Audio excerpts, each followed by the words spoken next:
Gloria al nombre. Estamos, hermanos, en el reino dividido de Salomón, número 1, y ya estamos viendo la división del reino.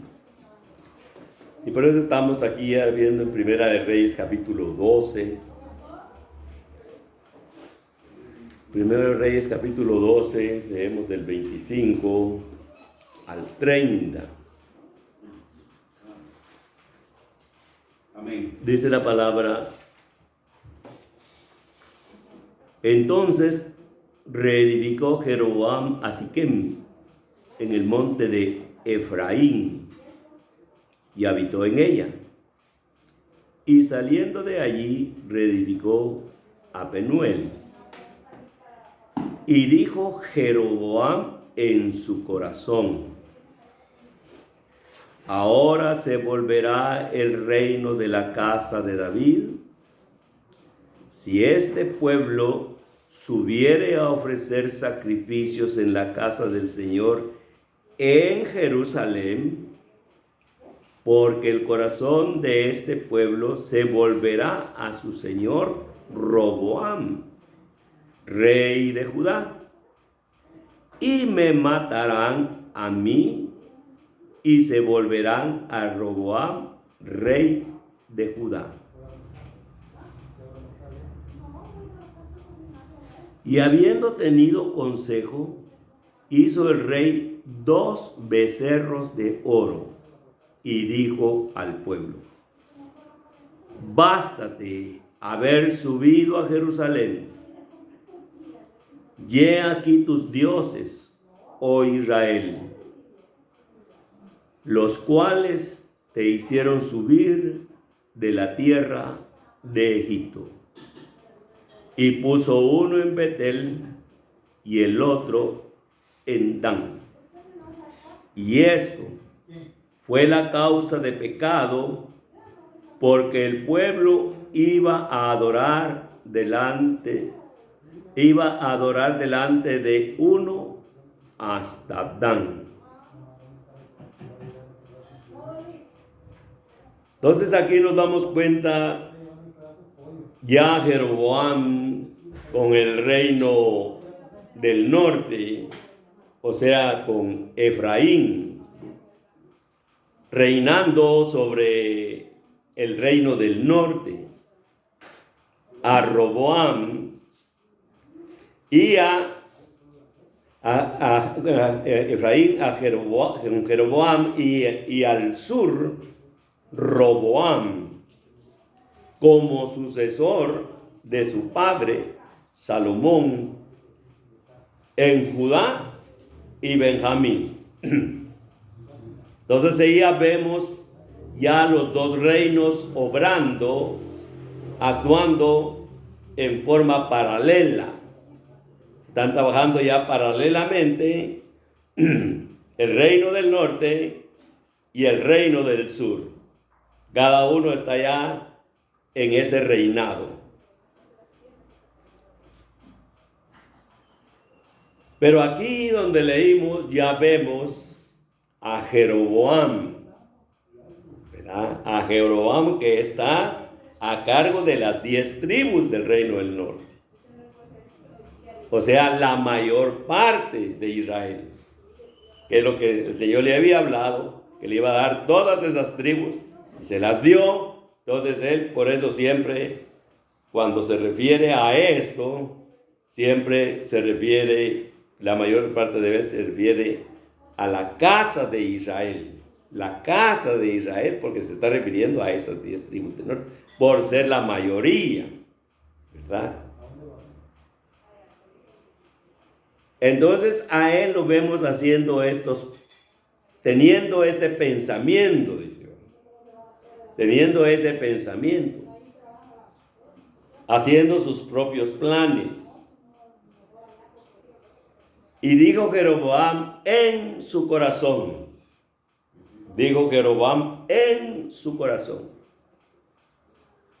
ahora, dijo él, se volverán al reino, a casa de David.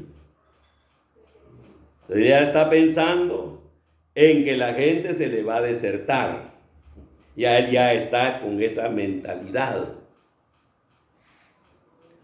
¿Por qué? Porque el templo estaba en Jerusalén. O sea que el templo no fue negociable. El templo no fue negociable. A él le dio las tribus, pero las de las tribus del norte tenían que venir a Jerusalén. Tenían que venir a Jerusalén. A ese lugar que dice la palabra que él había escogido. De él había escogido. Entonces, estos del reino del norte, estas 10 tribus, esta casa de Israel, tenía que venir a Jerusalén a celebrar esas 3 fiestas. O sea, todo lo que tenía que ver con el templo, ellos tenían que venir a celebrar. Principalmente es que habían 3 fiestas que se le llaman las fiestas de peregrinación. Las fiestas de peregrinación, o sea, ellos tenían que venir de donde estaban a celebrar estas 3 fiestas. La fiesta de Pesaj o Pascua, también se le conoce como de los panes sin levadura. La Pascua. La fiesta de Shavuot, o como se conoce en nuestras Biblias, como Pentecostés, o como fiesta de las semanas, como un recordatorio que el Señor les había entregado la ley. El Señor les había entregado la ley, este era el recordatorio. Y estaba también la de Sukkot, eran 3 fiestas, o sea, la fiesta de los tabernáculos. Ellos tenían, como vimos la vez pasada, tenían que celebrar esa fiesta haciendo sus casas para recordar cómo habían salido de Egipto, haciendo, digamos, como decimos nosotros aquí en Guatemala, champas. Vivían en champas, para entender mejor, pues, así como cuando vivimos para el terremoto, en champas, o sea que ahí no había nada de cimientos, y si un aire venía se llevaba todo. Yo dormía en el suelo y cuando oía, allá lejos oía yo cuando venía el retumbo del terremoto, y yo le decía a mi esposa, ahí viene, ahí viene, ahí viene, ahí viene, y le decía yo, porque yo tenía puesta la oreja en el suelo, y se oía donde pasaba el terremoto, y cabal, y se sentía el temblor. Entonces ahí no se podía poner nada, nada peligroso, pues. Entonces estas 3 fiestas eran las fiestas que están ahí en Deuteronomio 16. Ahí en Deuteronomio 16,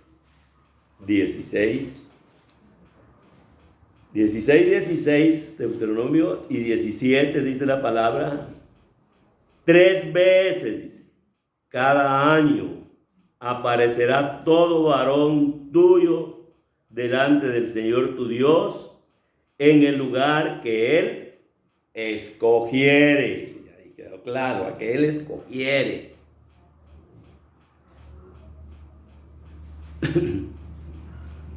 En la fiesta solemne de los panes sin levadura, en la fiesta solemne de las semanas y en la fiesta solemne de los tabernáculos. Y ninguno, se presentará delante del Señor con las manos vacías, cada uno con la ofrenda de su mano, conforme a la bendición que el Señor tu Dios te hubiere dado.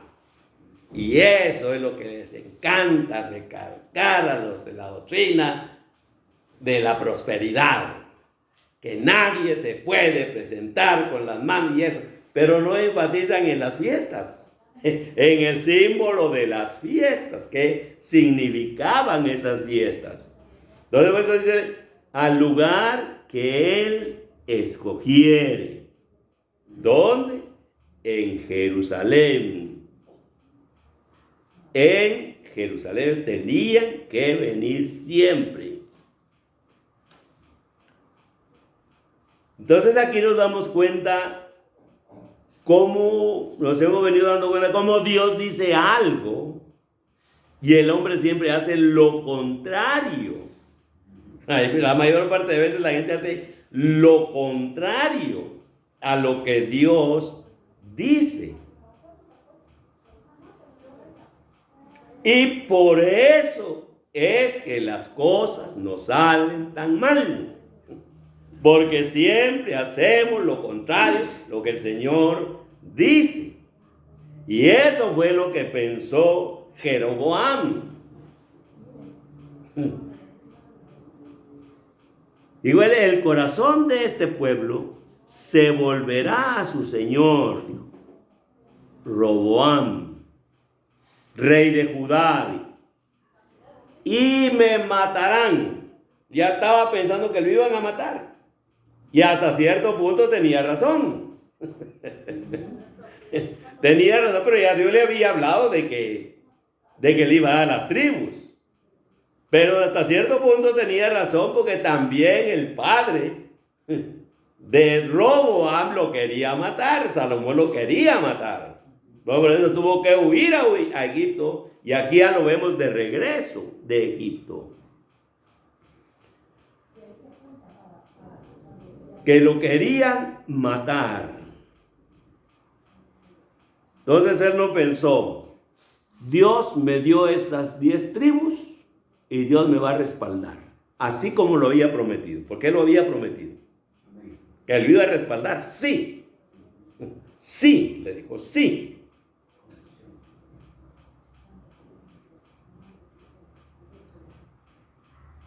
Entonces él lo que hace es razonar. Él razona, piensa, como la viejita que sí iba a sembrar rabanitos.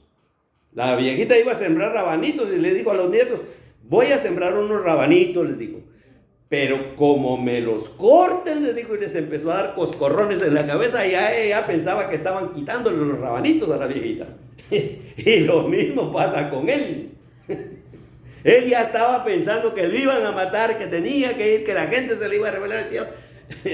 Y eso es lo que él hace, pues. Pero la fe siempre vence la razón. La fe siempre vence la razón. Que el problema con nosotros es que siempre estamos razonando y razonando y razonando. Entonces, ese es su pensamiento. Y dice, habiendo tenido consejo. O sea que él pidió consejo, porque como dice otra versión, le preguntó, dice, a sus consejeros lo que podía hacer. Ya le pidió a sus consejeros lo que podía hacer. Y él sabía lo que tenía que hacer. Ya el Señor le había dicho lo que tenía que hacer.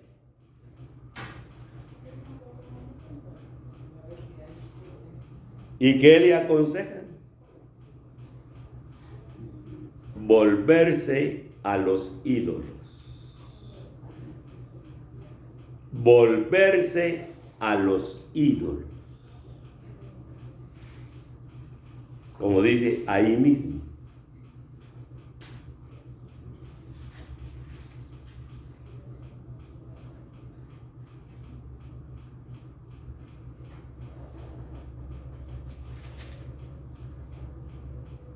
Y habiendo tenido consejo, el rey hizo 2 becerros de oro y dijo al pueblo, bástate haber subido a Jerusalén. Ya no vayan a Jerusalén, ya. He aquí, le dice, tus dioses, oh Israel, los cuales te hicieron subir de la tierra de Egipto.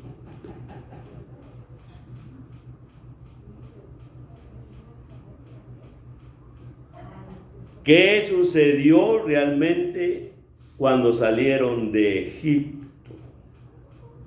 Ahí en Éxodo 32.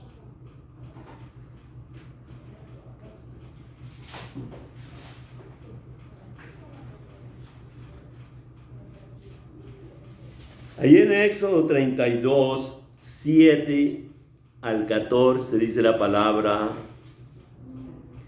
entonces el Señor dijo a Moisés, ándale, que él está arriba con él en el monte. Desciende, porque tu pueblo, le dice. Mire ya lo que le use. Tú, no dice mí, tú. Tu pueblo, que sacaste de la tierra de Egipto, se ha corrompido. Se ha corrompido. Y no era que tienen homosexualidad y todo eso, no. ¿Por qué se habían corrompido? Pronto, dice, se han apartado del camino que yo les mandé. Pronto.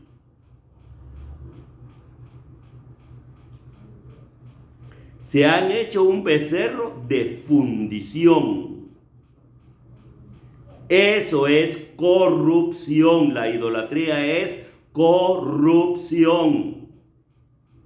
Y lo han adorado y le han ofrecido sacrificios y han dicho: Israel, o sea, el reino del norte, no todo Israel, sino el reino del norte.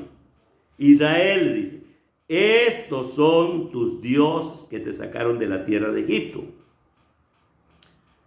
Dijo más el Señor a Moisés: yo he visto a este pueblo, que por cierto es pueblo de dura cerviz. Dura cerviz. O sea, la parte de aquí, que el hombre no puede enderezarse. Que no puede agachar la cabeza, humillarse ante Dios, pues. Eso es lo que da a entender, usando esa figura del buey, de la cerviz del buey. Ahora pues, le dice, déjame, le dice, que se encienda mi ira contra ellos y los consuma. Ya el Señor ya estaba determinando. Lo único es que no había llegado al colmo.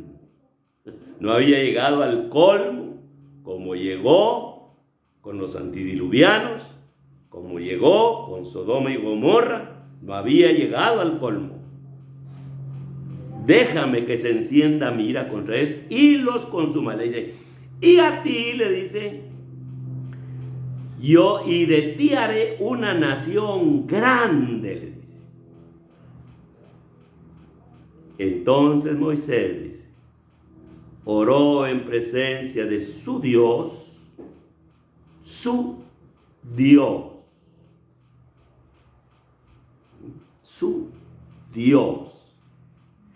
y dijo, oh Señor, ¿por qué se encenderá tu furor contra tu pueblo que tú sacaste de la tierra de Egipto con gran poder? Porque así lo sacó, con gran poder y con mano fuerte.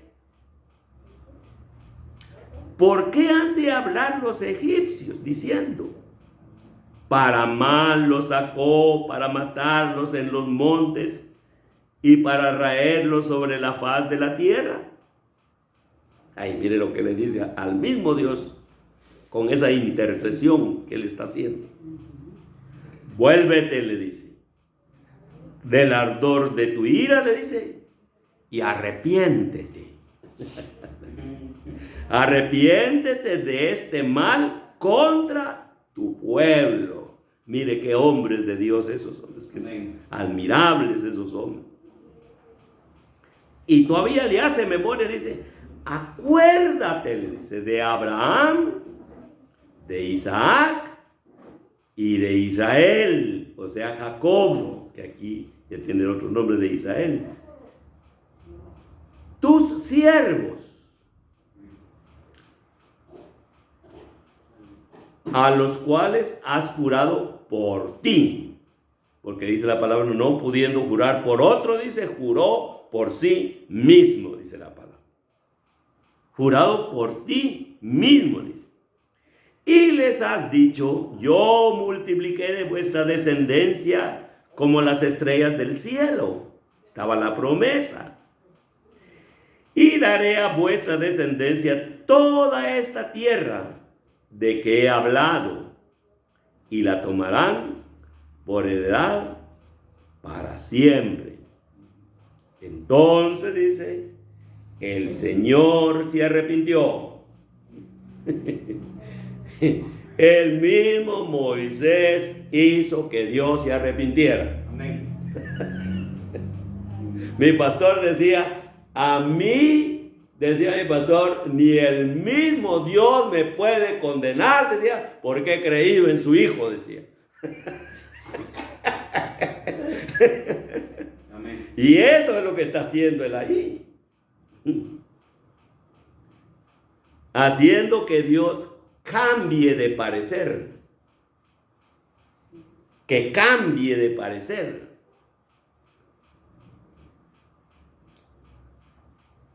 Déjame que se encienda la ira. Entonces nos damos cuenta cómo este hombre es un verdadero intercesor.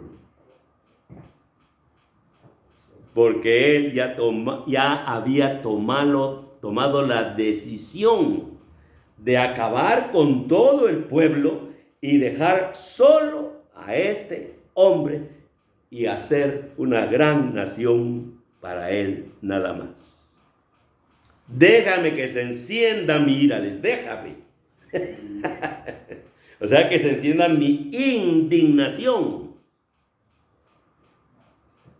Pero como vemos que este hombre es un tipo del Señor Jesús, ahí está él intercediendo. Y le dice, antes dice que venga la ira de Dios, su indignación.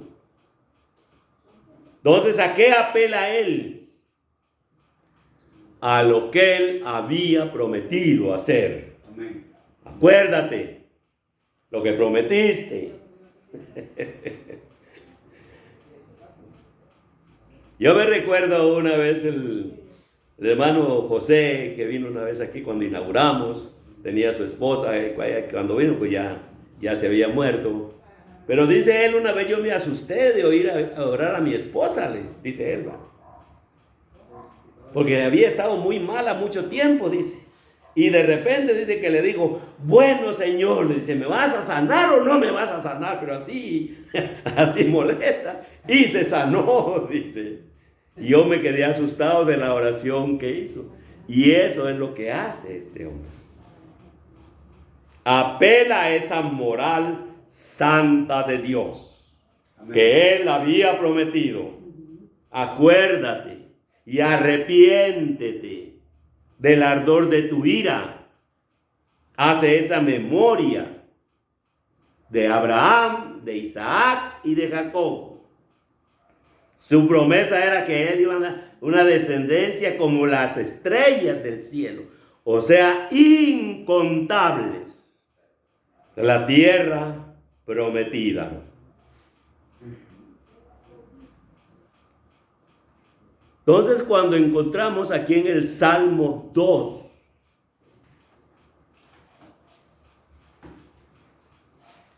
aquí en el Salmo 2, que es un salmo mesiánico,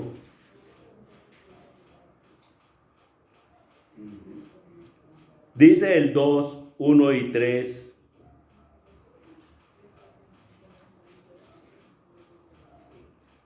Salmo 2, 1 al 3. ¿Por qué se amotinan las gentes? Y los pueblos piensan cosas vanas. Se levantarán los reyes de la tierra y príncipes, dice, consultarán unidos contra el Señor y contra su ungido. Contra el Señor, dice, y contra su ungido. Y el 7 dice, yo publicaré el decreto. El Señor me ha dicho, mi hijo eres tú. Salmo mesiánico. Mi hijo eres tú. Yo te engendré hoy, dice. Pídeme y te daré por herencia las naciones. No solo la tierra prometida. Desde el Salmo mesiánico está hablando y dice, pídeme, yo te daré por herencia las naciones. Y como posesión tuya, los confines de la tierra. Aleluya.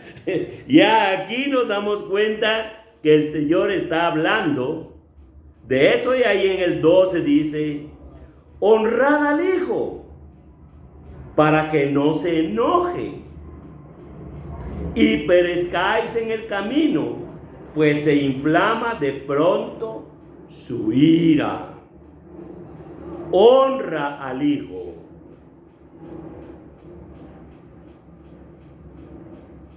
Hablando de la ira del Señor. ¿Y qué es lo que produce siempre la ira de Dios? La idolatría. La idolatría para Dios es inaceptable. Pídeme y te daré por herencia a las naciones. Honren al Hijo, dice, para que no se enoje.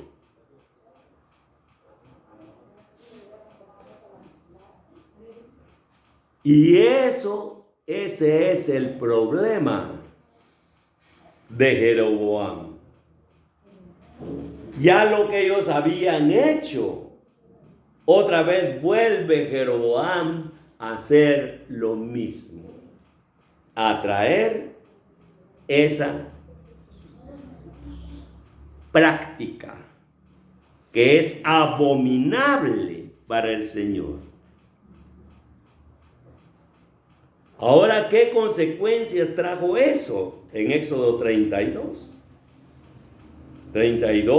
26. 26 al 28.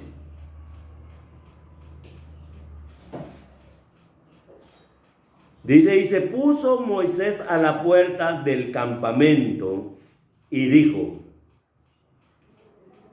¿quién es por el Señor? Dice una pregunta, ¿quién? O sea, ¿quién está de parte de Dios?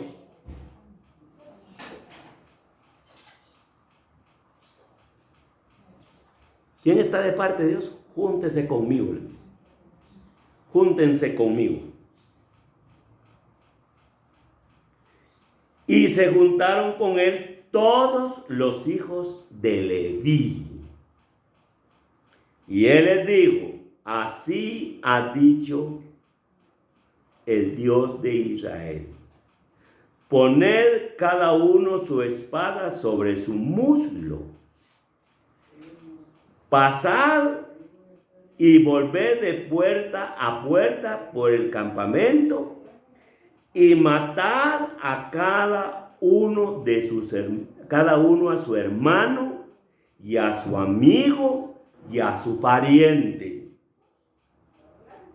Y los hijos de Leví lo hicieron conforme al dicho de Moisés. Y cayeron del pueblo en aquel día como 3,000 hombres. Escaparon del juicio de Dios cuando el Señor acabó con todos los primogénitos. Porque ellos obedecieron con poner en los dinteles de las puertas rociaron la sangre y pasaba el destructor, dice, y no hirió a nadie de los hijos de Israel, solo a los egipcios. Pero pronto se apartaron, dice el Señor. Pronto se apartaron. Y ya volvieron otra vez a la práctica de los egipcios. Y aquí están las consecuencias. Pero el Señor les dio la oportunidad. O sea, no solamente mandó el juicio, sino que dijo, ¿quiénes están de parte de Dios? Júntense conmigo. Júntense conmigo. Entonces, a los que se unieron a Moisés, a los que creyeron en la verdad, a los que dejaron la idolatría, que eran los de Leví, de la tribu de Leví, se unió a él, y los demás les alcanzó el juicio. Ya nos damos cuenta cómo a Moisés lo usa para interceder por el pueblo, para que no mueran. Y calma la ira del Señor y atiende a Moisés. Pero ya cuando se trata de tomar una decisión de servirle al Señor, ahí está el problema. Porque ellos ya no toman la decisión. Lo único que tenían que hacer era unirse al verdadero ministro de Dios. Pero no lo hicieron. Y ahí es donde les alcanzó el juicio. Ya consecuencias graves. La idolatría trae consecuencias muy graves, pero graves. Y por eso ahí donde estamos viendo, en Primera de Reyes 13:30,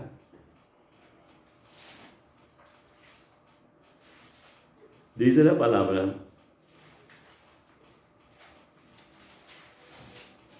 Primera de Reyes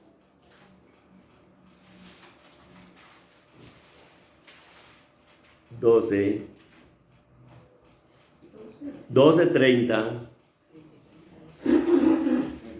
dice, y es Primera de Reyes 12:30, dice, y esto fue la causa de pecado, dice, porque el pueblo iba a adorar delante de uno hasta Dan. Esta fue la causa del pecado, la idolatría. Entonces, ¿cómo empieza él su reinado? ¿Cómo empieza Jeroboam su reinado?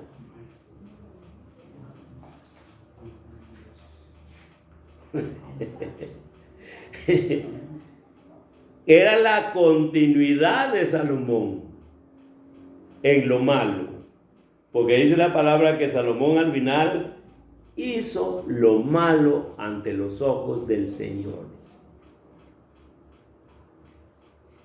Hizo lo malo ante los ojos del Señor. Y así es como él empieza este reinado. Empieza mal. Comienza mal. ¿Y cómo va a terminar? Definitivamente va a terminar mal, como vamos a ver. Entonces dice el 31, hizo también casa sobre los lugares altos. Mire, pues otra salida que se pega aquí de la voluntad de Dios. E hizo sacerdotes de entre el pueblo. Hizo sacerdotes entre el pueblo que no eran de los hijos de Leví. que no eran de los hijos de Leví, que ellos eran los encargados de eso. Entonces dice, instituyó Jeroboam fiesta solemne en el mes octavo, a los 15 días del mes, conforme a la fiesta solemne que se celebraba en Judá, y sacrificó sobre un altar. Así hizo en Betel, ofreciendo a los becerros que había hecho. Y ordenó también en Betel sacerdotes. Él mismo los puso para los lugares altos que él había fabricado. Entonces él ya hace 2 templos. Ya él construye 2 templos de adoración, pero a los becerros. Y sacrificó pues sobre el altar que él había hecho en Betel, a los 15 días del mes octavo, el mes que él había inventado. O sea, él inventa lo que hizo Maduro. O sea, Maduro dijo, no, ahora vamos a celebrar, yo creo que en septiembre, en octubre. Él puso que así era y así lo celebraron la Navidad, en octubre. Puro Maduro, de aquí lo copió Maduro. En el mes que había invitado de su propio corazón. E hizo fiesta a los hijos de Israel y subió al altar para quemar incienso.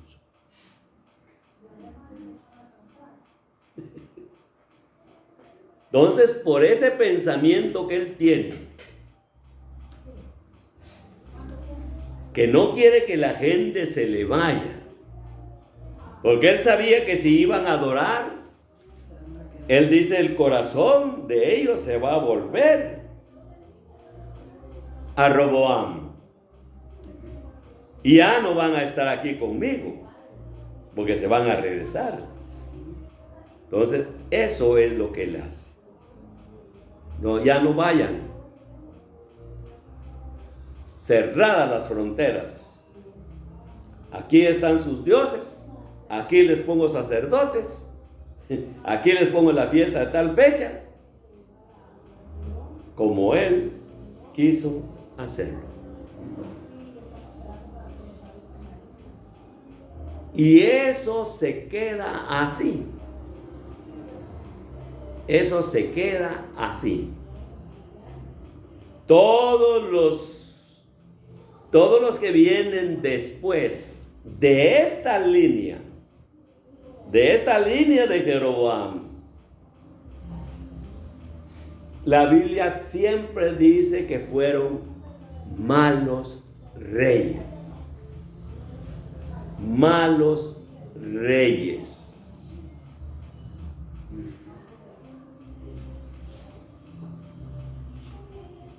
Y como esta es su enseñanza, esta es la enseñanza de ellos, así la instituyó el que así había que creer, y así siguió. Entonces, ahí es donde vamos a entender cuando Jesús se junta con la samaritana. Allí empieza el diálogo con ella.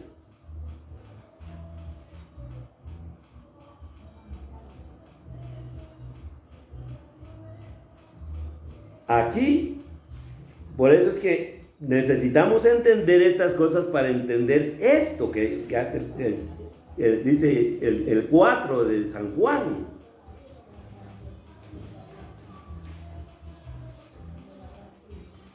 El 4 dice, 4:1 dice, cuando pues el Señor entendió que los fariseos habían oído decir, Jesús hace y bautiza más discípulos que Juan, aunque Jesús, dice, no bautizaba, sino sus discípulos. Y salió de Judea y se fue otra vez a Galilea, dice. Y le era necesario pasar por Samaria. Le era necesario, tenía que pasar por ahí para no ir a dar una gran vuelta que tenía que ir a dar. Entonces ahí es donde se acortaba el camino. Y ahí es donde se encuentra la samaritana. Y empiezan a hablar del agua, dame agua.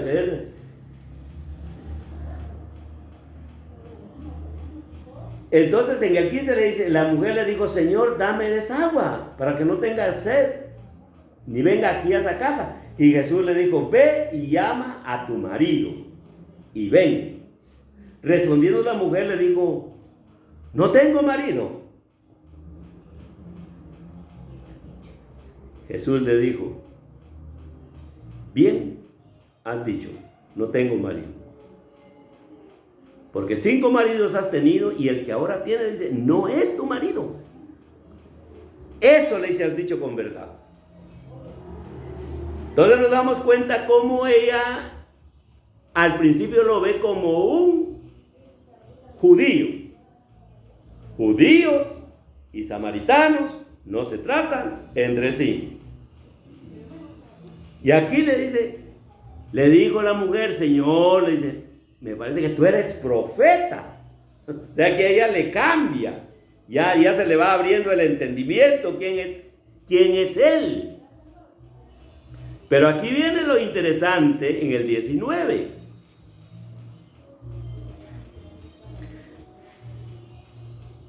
Le dijo la mujer, Señor, me parece que tú eres profeta.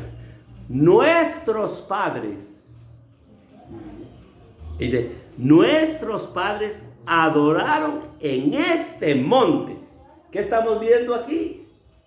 ¿Por qué se dio esa adoración durante todo ese tiempo en ese monte? Por Jeroboam. Ellos se quedaron así. Y le dice ella, y vosotros, ustedes los del reino del sur, ustedes los judíos, decís que en Jerusalén es el lugar donde se debe de adorar. Ustedes dicen eso. Pero nuestros padres adoraron en este lugar. ¿Quién se lo enseñó? Jeroboam. Desde ahí se quedó. Jesús le dijo, mujer, le dice, créeme. No le dice, cree en mí, que yo soy el que vengo a morir en la cruz del Calvario, salvar a la humanidad por nuestros pecados y todo. Créeme, le dice, créeme. La hora viene, le dice, cuando ni en este monte, ni en Jerusalén adoraréis al Padre. Vosotros, le dice. Vosotros, le dice, adoráis lo que no sabéis. Vosotros adoráis lo que no sabéis, le dice. Nosotros, le dice, adoramos lo que sabemos. Aleluya.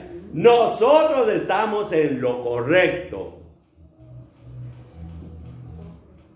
Porque le dice, la salvación viene de los judíos, le dice. Aleluya. No le dice del reino del norte, viene del reino del sur.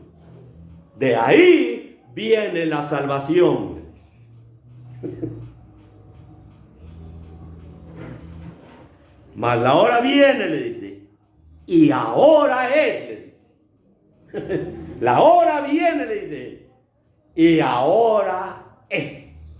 Ahora es, porque él ahí está presente. Amén.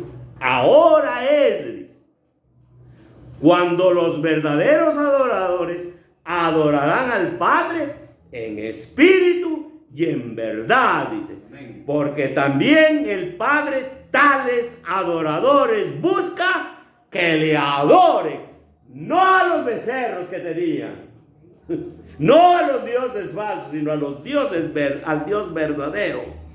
Dios es espíritu, dice, y los que le adoran en espíritu y en verdad es necesario que le adoren. Amén.